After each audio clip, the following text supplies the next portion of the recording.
Hayallarımız neyse, axı biz el-ele yaşayıb öləcəkdik neyse. Həyatı ömrü yarıya böləcəkdik neyse. Hələ çox görüşüb danışıb güləcəkdik neyse.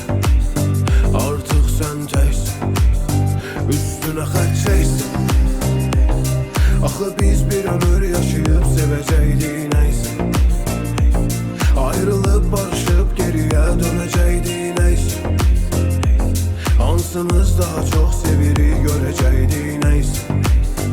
Artıq sən təksən. Qara qələmlə çəkilən göy qurşağının bozaran rəngləri kimiyəm.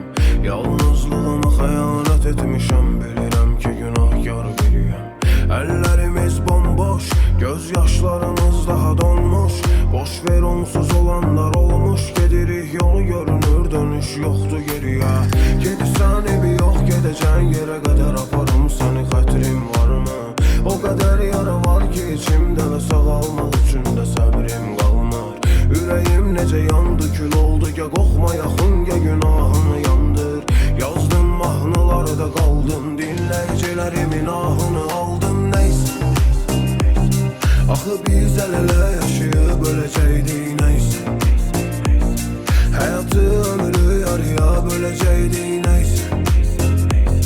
Hələ çox görüşüb danışıb güləcəkdik neyse.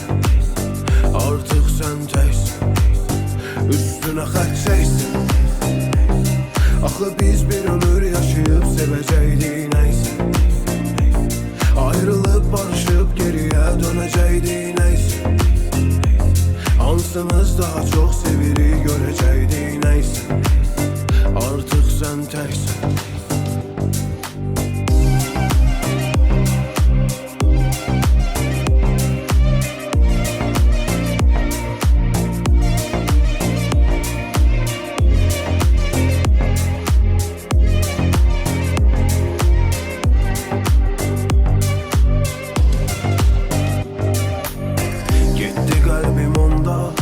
Kağızlara ki axı yolda, qırılar tökülər yaralı ürəyim, qırılıb bir dəfə şüşələr kimi həssas. İllər öncə bundan, hələ səni təzə sevirdi onda. Olacaqmı dedim, unudaqmı dedim, dəfələrlə desən də sevsə qulaq asmaz. Gedirsən evi yox, gedəcən yerə qədər aparım səni, xətrim varmı? O qədər yara var ki içimdə və sağalmaq üçün də səbrim qalmır. Ürəyim necə yandı, kül oldu, ya qoxma yaxın, ya günahını yandır. Yazdım mahnılarda qaldım, dinləyicilərimin ahını aldım neyse. Axı biz el-ele yaşayıb öləcəkdik neyse. Həyatı ömrü yarıya böləcəkdik neyse. Hələ çox görüşüb danışıb güləcəkdik neyse. Artıq sən təksən, üstünə xət çəksən. Axı biz bir ömür yaşayıb